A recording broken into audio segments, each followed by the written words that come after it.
لبیک لبیک لبیک لبیک. السلام علیکم ورحمۃ اللہ وبرکاتہ.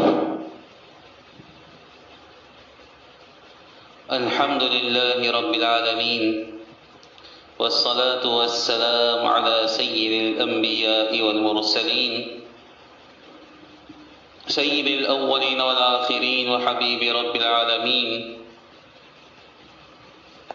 امام المتقین خاتم النبیین رحمت للعالمین شفیع المذنبین سیدنا ومولانا وشفیعنا وحبیبنا وخلیلنا محمد بن عبد اللہ الامین وعلى آلہ وصحبہ اجمعین ومن تبعهم بإحسان إلى يوم الدين واحشرنا في زمرتهم أجمعين آمين يا رب العالمين.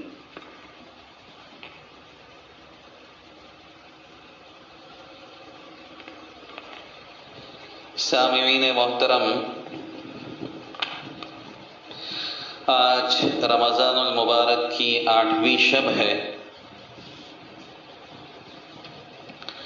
اور آج کی تراویح میں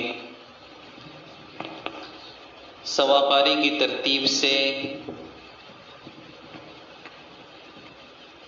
جو پڑھا گیا وہ 90 کا آخری پاؤ اور 10واں پارہ پورا.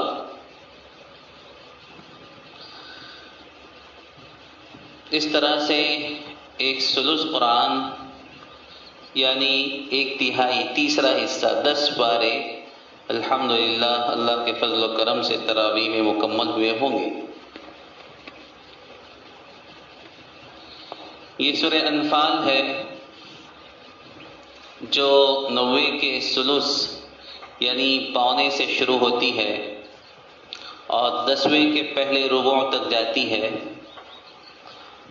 اور پھر آگے سورہ توبہ شروع ہوتی ہے.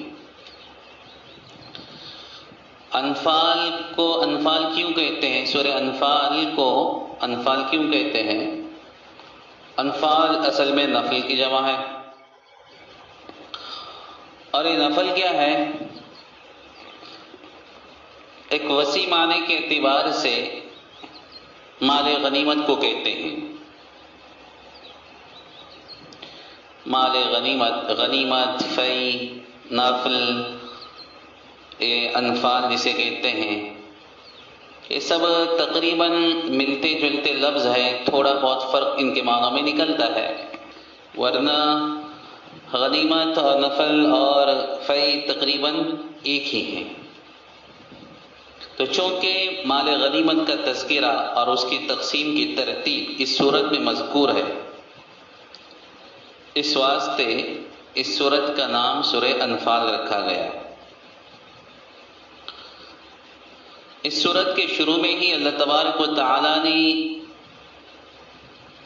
مومنین کے لیے ایمان کا ایک پیمانہ اور معیار مقرر کیا ہے. پیمانہ کسے کہتے ہیں؟ جس کے ذریعے سے کسی چیز کو ناپا جاتا ہے اور جانچا جاتا ہے. تو ایمان کا معیار کیا ہے ہر انسان کا؟ تو اس کے جانچنے کا گویا آلہ اور اس کا پیمانہ اللہ تبارک و تعالی نے اس صورت میں ذکر فرمایا ہے. اللہ تبارک و تعالی کا ارشاد عالی ہے، انما المؤمنون الذين اذا ذكر الله وجلت قلوبهم.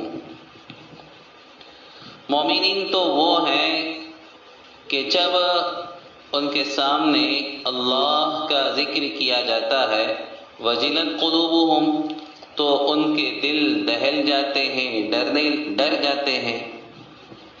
وَإِذَا تُلِيَتْ عَلَيْهِمْ آيَاتُهُ زَادَتْهُمْ إِيمَانًا، اور جب ان پر اللہ کی آیتیں یعنی قرآن کریم پڑھ کر سنایا جاتا ہے، ان کو قرآن کریم کی تلاوت کی جاتی ہے ان پر، تو ان کے ایمان میں اضافہ ہو جاتا ہے. وَعَلَىٰ رَبِّهِمْ يَتَوَكَّلُونَ، اور وہ اپنے رب پر توکل کرتے ہیں، بھروسہ کرتے ہیں. الذين يقيمون الصلاة ومما رزقناهم ينفقون، وہ لوگ جو نماز کو قائم کرتے ہیں اور جو کچھ ہم نے مال و متاع انہیں دیا ہے اس میں سے اللہ کے راستے میں خرچ کرتے رہتے ہیں، اولئک هم المؤمنون حقا، در حقیقت پورے مومن تو یہی لوگ ہیں، لہم درجات عند ربہم، ان کے لیے ان کے رب کے پاس بڑے بڑے درجات ہیں، درجات عالیہ ہیں، اور مغفرت ہے ان کے لیے، اور عمدہ رزق ہے، روزی ہے، یعنی جنت۔ تو یہ آیتیں ہیں جن میں اللہ تبارک و تعالیٰ نے ایمان کے معیار کو اور اس کے پیمانے کو ذکر کیا کہ کامل ایمان والے لوگ کون ہیں، اونچے درجات والے لوگ کون ہیں، تو 5 ان کی صفات ذکر کی گئی۔ 5 نمبر 1، جب اللہ کا ذکر ان کے سامنے کیا جاتا ہے، اللہ کی بات کی جاتی ہے، اللہ کا نام لیا جاتا ہے، تو ان کے دل سہم جاتے ہیں، دہل جاتے ہیں، یعنی اللہ کی عظمت اور محبت ان کے دلوں میں ایسی رچی بسی ہے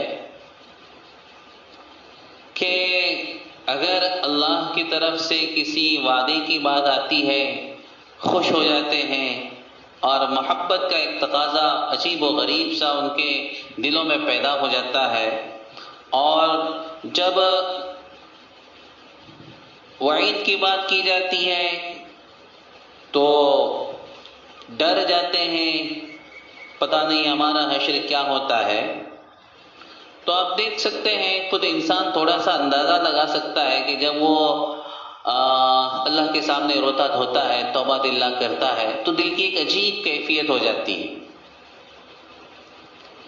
اور پھر ایسے وقت میں اگر کوئی وعید ان کے سامنے آ جائے یا اللہ کا وعدہ ان کے سامنے بیان کیا جائے، اللہ کا ذکر کیا جائے، اللہ کا نام لیا جائے، تو دل میں ایک عجیب طرح کا خوف، ایک عجیب طرح کی کیفیت، ایک ڈر پیدا ہو جاتا ہے۔ تو یہ اسی شخص کے دل میں ہو سکتا ہے جو اپنے ایمان کے کمال درجے پر پہنچا ہوا ہو اور ایمانی کیفیت اس کو حاصل ہو۔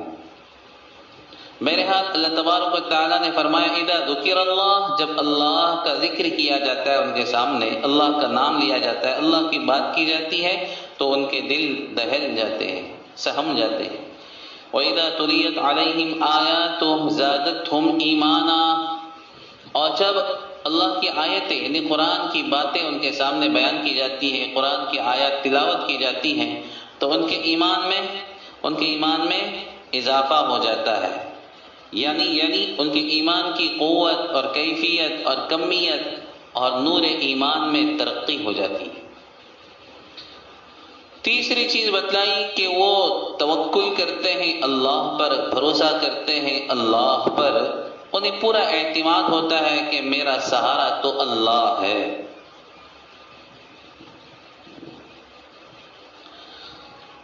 یہ اتنی بڑی نعمت ہے توکل علی اللہ کہ جس کا انسان شاید عام حالات میں تصور بھی نہ کر سکے۔ واقعتاً جن اللہ کے بندوں کو اللہ پر توکل حاصل ہو جاتا ہے تو وہ بیماری ہو یا مصیبت ہو یا پریشانی ہو یا تکلیف ہو یا فقر و فاقہ ہو، غربت ہو، جو بھی ہو، ان کے دل کو ایک عجیب طرح کی تسلی رہتی ہے، اور اللہ سے ان کا ایک عجیب لگاؤ ہوتا ہے جو انہیں پریشان ہونے نہیں دیتا۔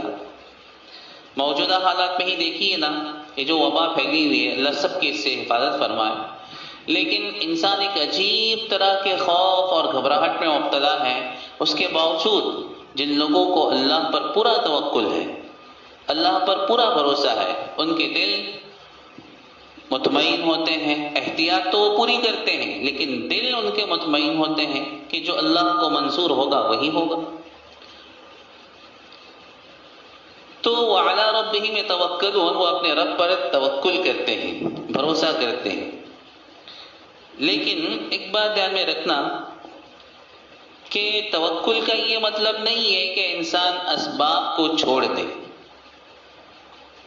اپنی ضروریات پوری کرنے کے لیے مادی چیزوں کو اختیار نہ کرے، نوکری نہ کرے، جاب نہ کرے، ملازمت نہ کرے، تجارت نہ کرے، اور یہ سمجھے کہ میرا رزق میرے پاس پہنچ جائے گا، یہ مطلب نہیں ہے۔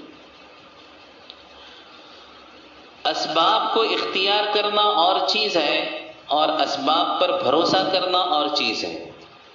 مومن اسباب اختیار تو کرتا ہے لیکن اسباب پر بھروسہ نہیں کرتا، بھروسہ تو اسے اللہ ہی پر ہوتا ہے۔ وہ دکان کھول کر بیٹھے گا ضرور، اس لیے کہ اللہ کا حکم ہے روزی کو طلب کرنا، تلاش کرنا، لیکن بھروسہ اسے دکان پر نہیں ہے بلکہ دکان کے مالک پر یعنی رب، اصل مالک حقیقی پر یعنی رب اللہ پر اسے بھروسہ ہوتا ہے۔ اس کا بھروسہ تو اللہ پر ہوتا ہے، دکان پر اس کا بھروسہ نہیں ہوتا۔ ہاں اختیار کرتا ہے وہ سبب، یہ بہت بڑی چیز ہے۔ چنانچہ ایک حدیث پاک میں بھی آتا ہے اجملوا فی الطلب وتوکلوا علیہ، اپنے رزق اور حاجتوں کو پورا کرنے کے لیے مادی اسباب تو اختیار کر سکتے ہو، متوسط درجے کی طلب تم اختیار کر سکتے ہو، کوشش کر سکتے ہو، پھر معاملہ اللہ کے حوالے کر دو، یعنی اپنی دل و دماغ کو صرف مادی تدبیروں میں اور اسباب ہی میں الجھا کے مت رکھو۔ بات شاید آپ کی سمجھ میں آ گئی ہوگی۔ توکل کا کیا مطلب ہے؟ کہ توکل کا مطلب یہ ہے کہ انسان اسباب کو چھوڑے، یہ توکل کا مطلب نہیں ہے۔ ہاں اسباب اختیار کرے لیکن اسباب پر بھروسہ نہ کرے، بھروسہ تو اللہ پر کرے۔ دکان کھولے لیکن اسے یہ یقین ہونا چاہیے کہ دینے والی ذات تو اللہ کی ہے۔ ملازمت کرے لیکن خیال یہ رہے کہ ملازمت مجھے نہیں پالتی، پالنے والی ذات اللہ کی ہے۔ کسی سے اسے کوئی امید ہو کہ وہ فلاں شخص مجھے کوئی چیز دے گا تو اسے یہ خیال ہونا چاہیے کہ وہ فلاں پالنے والا نہیں ہے، پالنے والی ذات اللہ کی ہے۔ وَعَلَىٰ رَبِّهِمْ يَتَوَكَّلُونَ الَّذِينَ يُقِيمُونَ الصَّلَاةَ، نمبر 4 اقامت صلاۃ، نماز قائم کرتے ہیں۔ وَمِمَّا رَزَقْنَاهُمْ يُنْفِقُونَ، نماز قائم کرتے ہیں، نماز پڑھتے ہی نہیں کہا۔ معلوم ہوا کہ نماز کے پورے آداب اور شرائط کے ساتھ اس کو بجا لاتے ہیں۔ ہاں یہی وجہ ہے کہ ہماری نماز ہمیں جو بے حیائی اور منکر باتوں سے نہیں روکتی، اس کی وجہ دراصل یہی ہے کہ جس طرح سے نماز پڑھنے کا حکم ہے ہم ویسے پڑھتے نہیں۔ نماز کے فوائد اور اس کے آثار اور اس کے برکات کو حاصل کرنے کے لیے ضروری ہے کہ انسان اقامت صلاۃ والی صفت کو اپنائے، پورے آداب کے ساتھ، پورے دھیان کے ساتھ اللہ کی طرف رجوع ہو کر نماز پڑھنے کی کوشش کرے۔ اور یہ چیز ہوتی ہے، آتی ہے، پہلے ہی دن سے ہر کسی کو یہ چیز حاصل نہیں ہوتی۔ وَمِمَّا رَزَقْنَاهُمْ يُنْفِقُونَ، اور جو مال ہم نے انہیں دیا ہے اس میں سے اللہ کے راستے میں خرچ کرتے۔ یہ 5 صفات اللہ نے ذکر کی اور فرمایا کہ جو شخص ان صفات کا حامل ہو ہم اسے، اللہ نے پہلے تو سرٹیفکیٹ دے دیا کہ کامل ایمان والے، سچے ایمان والے، پورے ایمان والے یہ لوگ ہیں، اور پھر لہم درجات عند ربہم، پھر ان کا انعام کیا ہے؟ اللہ کے یہاں درجات عالیہ، اللہ کی طرف سے مغفرت اور بخشش اور رزق کریم کا اللہ نے ان سے وعدہ فرمایا۔ بعد ازاں آگے چل کر اللہ تبارک و تعالی نے اسلام اور کفر کے درمیان ہونے والی، یعنی یوں کہہ لیجیے مسلمانوں اور کفار مکہ کے درمیان ہونے والی پہلی جنگ کا یعنی جنگ بدر کا تذکرہ فرمایا ہے۔ اس کے پس منظر کو اللہ نے واضح فرمایا۔ 2 قافلے تھے جو کفار مکہ کے تھے، ایک قافلہ تجارت کا تھا اور وہ شام سے واپس آ رہا تھا۔ مسلمانوں نے اسے روکنا چاہا، اس کی حفاظت اور اس قافلے کو چھڑانے کے لیے مکہ سے ایک لشکر چلا۔ اللہ تبارک و تعالیٰ نے مسلمانوں سے وعدہ فرمایا کہ دونوں میں سے کوئی ایک تو تمہیں ملے گا۔ مسلمان چاہتے تھے کہ وہ تجارت والا قافلہ نہیں جائے، لیکن اللہ کی مرضی اور منشا کچھ اور تھی۔ نتیجہ یہ ہوا کہ وہ تجارت والا قافلہ جو ساز و سامان لے کر آ رہا تھا وہ تو نکل گیا اور مسلمانوں کی مدبھیڑ ہو گئی ایک مسلح لشکر سے جو اپنے آپ میں ایک لاؤ لشکر تھا، بڑی تعداد تھی اور تمام اور ہر طرح کے ہتھیاروں سے مسلح تھا، اور جس کی قیادت کفار مکہ کے بڑے بڑے سردار ابو جہل اور دیگر یہ افراد کر رہے تھے۔ بہرحال غیر متعینہ طور پر مسلمان اور کفار مکہ یہ آمنے سامنے ہو گئے۔ نتیجہ جنگ اور لڑائی کی صورت میں نکلا۔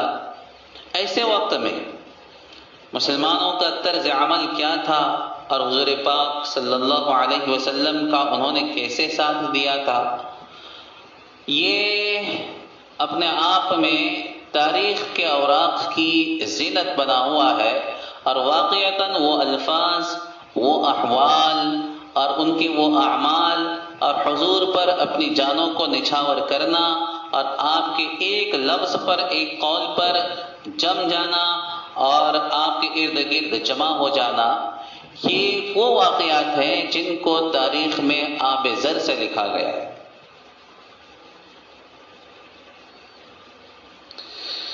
بہرحال جب دونوں لشکر آمنے سامنے ہو گئے تو اللہ کے رسول صلی اللہ تعالی علیہ وسلم نے رات میں اٹھ کر اللہ کے سامنے روتے ہوئے آہ وزاری کے ساتھ کچھ فریاد کی، استغاثہ کیا، اللہ سے مدد طلب کی کہ اللہ یہ مٹھی بھر لوگ ہیں، مٹھی بھر لوگ ہیں، یہ آج اگر یہ فنا ہو گئے، ختم ہو گئے تو قیامت تک تیرا نام لینے والا دنیا میں کوئی نہیں رہے گا۔ روایتوں میں آتا ہے حضور پاک صلی اللہ علیہ وسلم سجدے میں سر رکھے اتنا رو رہے تھے، اتنا رو رہے تھے کہ آپ کی چادر مبارک بھی آپ کے کندھوں سے گر گئی۔ پیچھے ابو بکر صدیق کھڑے تھے، انہیں رحم آ گیا اور آپ نے حضور پاک صلی اللہ علیہ وسلم کو اٹھایا، اللہ کے رسول بس کیجیے، آپ کا رب آپ کی مدد کو آ گیا، آپ کا رب آپ کی مدد کے لیے آ گیا، آپ بس کیجیے۔ حضرت ابو بکر صدیق کو رحم آ گیا۔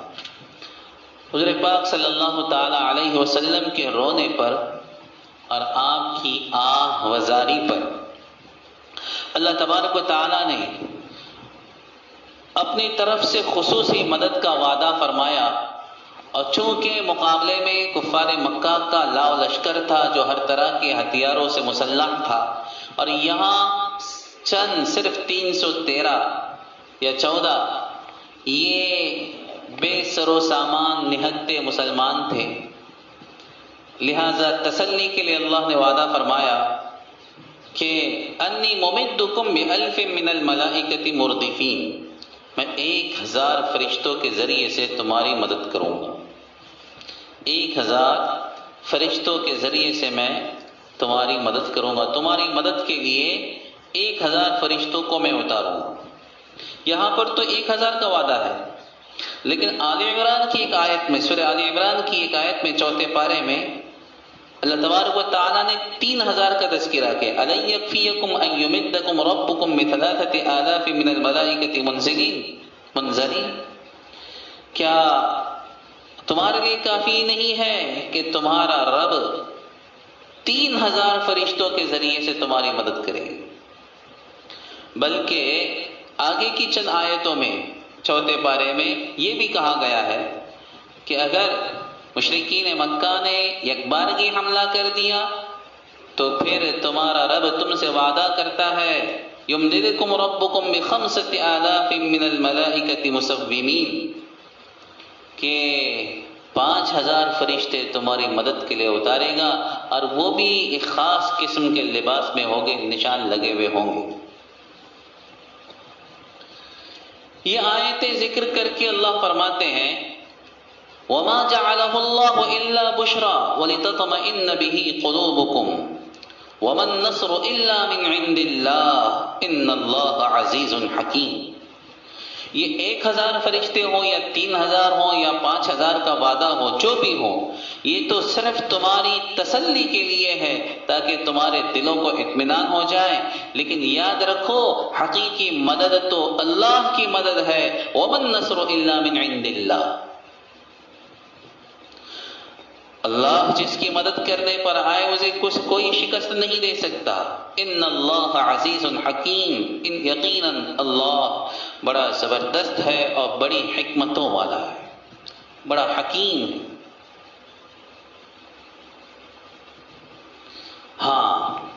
بہرحال جنگ ہوئی، دشمن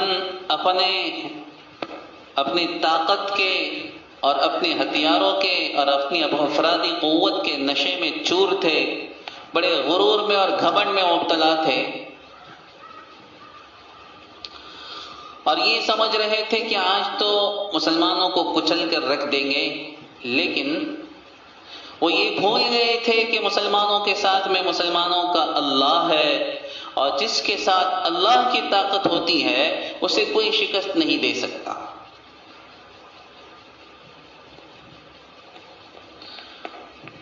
نتیجہ ہوا اللہ تبارک و تعالیٰ نے اسلام اور مسلمانوں کی مدد فرمائی اور دشمنوں کو پوری طرح سے شکست سے دوچار کر دیا۔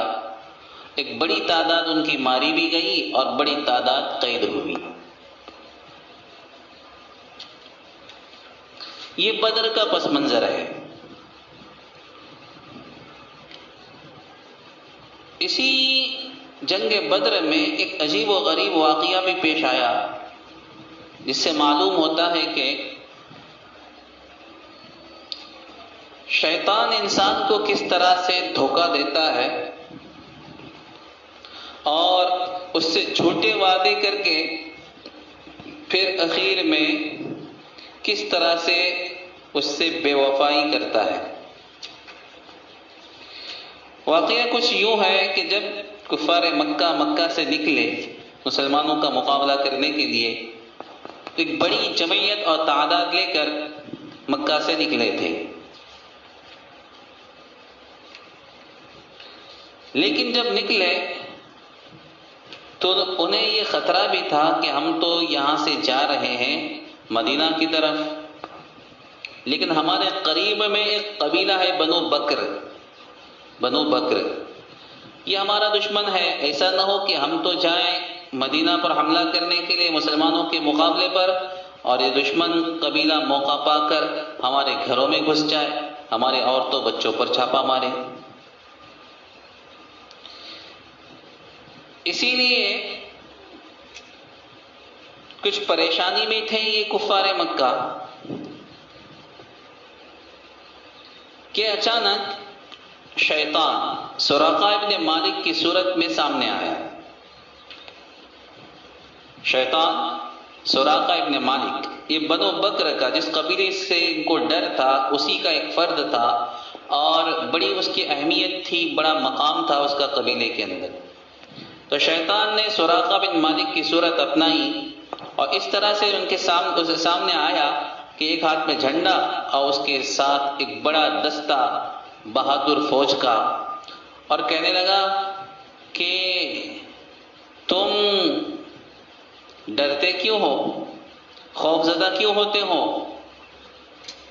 آج تم پر کوئی غالب آنے والا نہیں ہے، لا غالب لکم اليوم من الناس، آج تم پر کوئی غالب نہیں آ سکتا، اور اگر تمہیں ڈر ہے کہ پیچھے سے بنو بکر تمہارے قبیلے پر حملہ نہ کر دے، تو میں اپنی قوم کا ایک ذمہ دار شخص ہوں، میں تم سے وعدہ کرتا ہوں کہ ایسا کچھ نہیں ہوگا، بلکہ ہم بھی تمہارے ساتھ ہیں اور میں تمہارے ساتھ آ کے لڑوں گا۔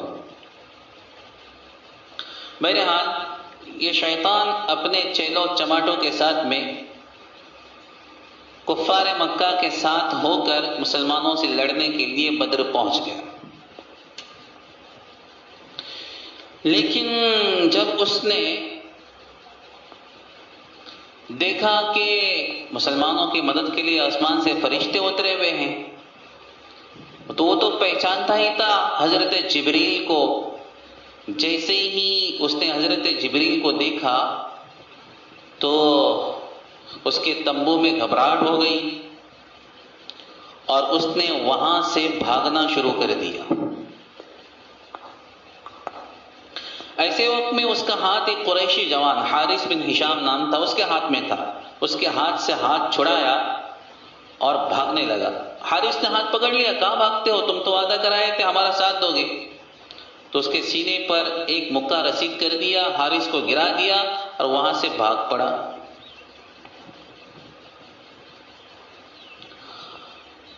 تو حارث نے تانا دیا، ارے تم تو ہماری مدد کا وعدہ کر آئے تھے اور اب آزمائش کے وقت ہم کو چھوڑ کر بھاگ رہے ہو۔ تو اس نے جواب دیا، انی بریء منکم، میں تم سے بے نیاز ہوں، بری ہوں، انی اری ما لا ترون، انی اری ما لا ترون، میں وہ دیکھ رہا ہوں جو تم نہیں دیکھتے۔ مجھے تو یہاں پر فرشتے نظر آ رہے ہیں، جبریل میکائیل نظر آ رہے ہیں۔ تو وہ وہاں سے بھاگ کھڑا ہوا۔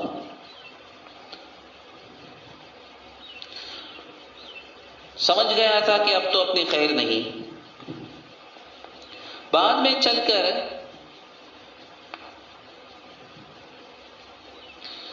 جب بدر کے پسماندہ لوگوں نے واپس آ کر، شکست خوردہ لوگوں نے واپس آ کر سراقہ کو عار دلائی کہ بدر میں ہماری شکست اور سارے نقصان کی ذمہ داری تم پر ہوتی ہے، تم عین وقت پر ہمارا ساتھ چھوڑ کر بھاگ گئے۔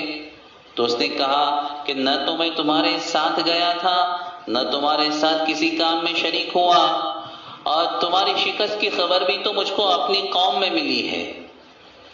بعد میں جب لوگوں نے گواہی دی تو بات ان کی بھی سمجھ میں آ گئی کہ کہیں نہ کہیں ہم نے دھوکہ کھایا ہے۔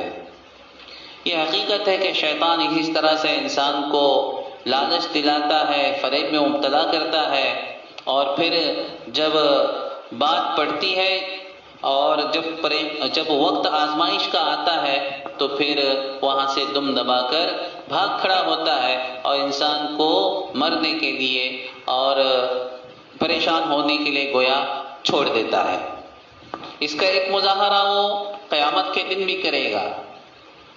13ویں پارے میں اللہ تبارک و تعالیٰ نے اس کا تذکرہ فرمایا ہے کہ وہ تو کہے گا کہ میری بات تم نے مانی کیوں، میری بات تم نے مانی کیوں، اللہ کی کیوں نہیں مانی؟ میں نے تو صرف تمہیں بلایا تھا، اس سے زیادہ میں نے کچھ نہیں کیا تھا۔ اللہ کی بھی دعوت تم تک پہنچی تھی تو تم نے اللہ کی بات کیوں نہیں مانی؟ 13ویں پارے میں اللہ تبارک و تعالیٰ نے اس کا تذکرہ کیا ہے، وقال الشیطان لما قضی الامر ان اللہ وعدکم وعد الحق ووعدتکم فاخلفتکم۔ بہرحال یہ سراقہ ابن مالک کی شکل میں اس کے آنے کا واقعہ اور عین وقت پر ساتھ چھوڑ کر جانے کی یہ بات قرآن کریم نے 10ویں پارے کے دوسرے رکوع میں مختصراً ذکر فرمائی ہے۔ آگے چل کر اللہ تبارک و تعالیٰ نے استغفار کے تعلق سے استغفار کی فضیلت کو اور اس کی اہمیت کو یہاں پر اجاگر فرمایا ہے۔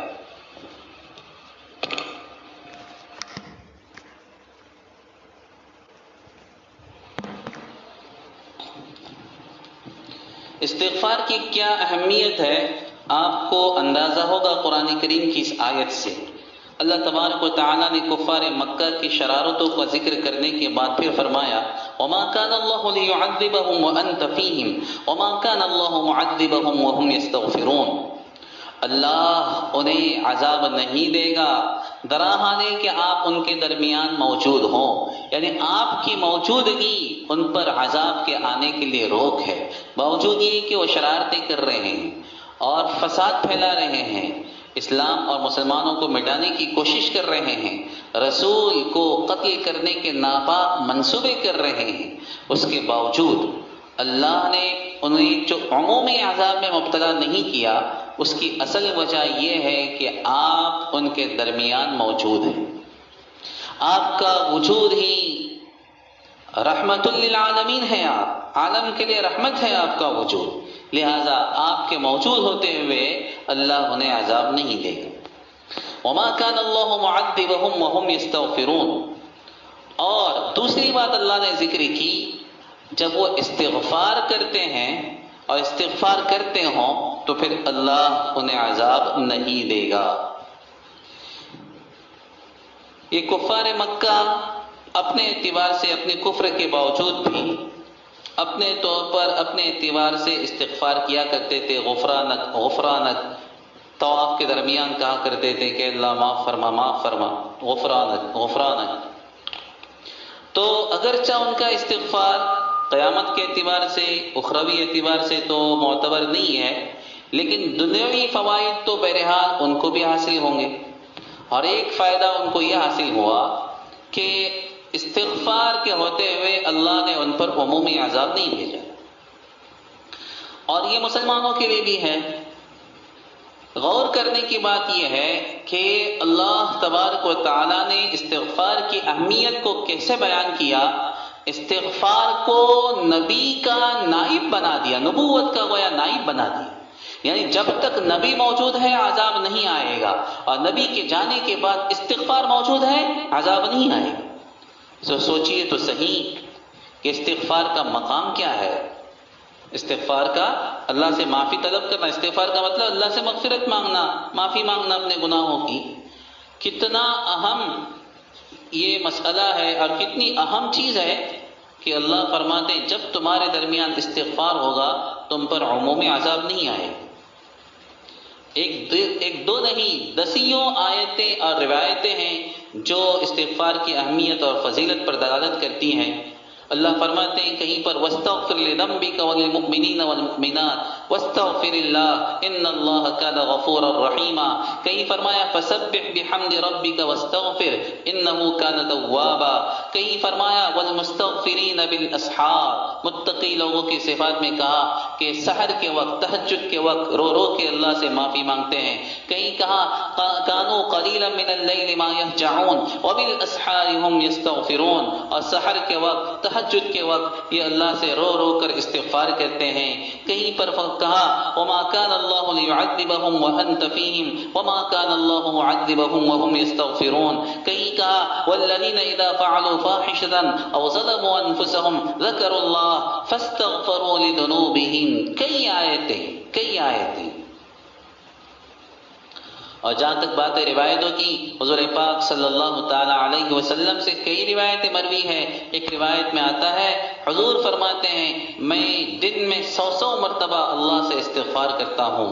کہیں فرمایا 70 مرتبہ سے زیادہ میں اللہ سے استغفار کرتا ہوں.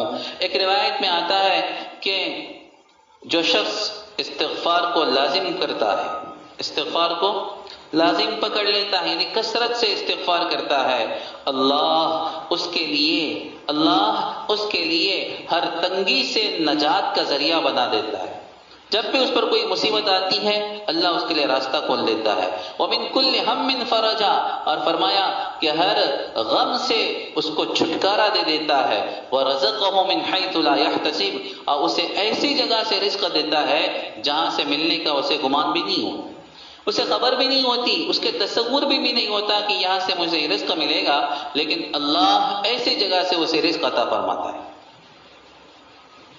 ایک اور روایت میں آتا ہے کہ رسول پاک صلی اللہ علیہ وسلم نے ارشاد فرمایا قسم ہے اس ذات کی جس کے قبضے میں میری جان ہے، اگر تم گناہ نہ کرو اور استغفار نہ کرو تو اللہ ایک ایسی قوم کو لے آئے گا جو گناہ کرے گی، پھر توبہ کرے گی، استغفار کرے گی اور اللہ ان کی مغفرت کرے گا.